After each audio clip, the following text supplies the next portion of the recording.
پاکستان جو ہے سعودی عرب کی دفاعی پوزیشن سنبھالنے کے قابل ہو گیا ہے۔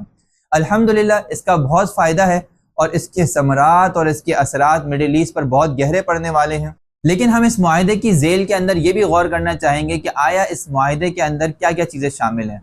اس معاہدے کے اندر کیا ایٹمی تعاون بھی شامل ہے کہ پاکستان ایٹامک کے اعتبار سے اگر کوئی پاکستان کی سوورینٹی کے اوپر حملہ تصور کیا جاتا ہے تو پاکستان ایٹم بم استعمال کرتا ہے، کیا سعودیہ کے اوپر بھی اگر حملہ کیا گیا تو ایٹمی طاقت استعمال کی جائے گی؟ اگر اس معنی کے حساب سے دیکھا جائے تو گویا کہ 18 ستمبر 2025 کو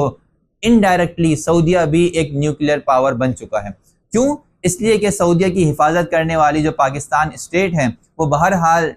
ڈکلیئر نیوکلیئر پاور ہے، تو اس لیے اگر سعودیہ کی سوورینٹی کے اوپر کوئی حملہ ہوگا تو وہاں سے بھی اس کے حفاظت کا مکمل اور بھرپور جواب دیا جائے گا، جس طرح پاکستان کی حفاظت کے لیے بھرپور جواب دیا گیا تھا۔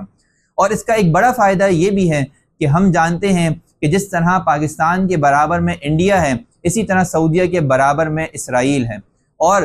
انڈیا نے اسرائیل کی مدد سے پاکستان کے اوپر بہت حد تک جنگیں لڑی ہیں،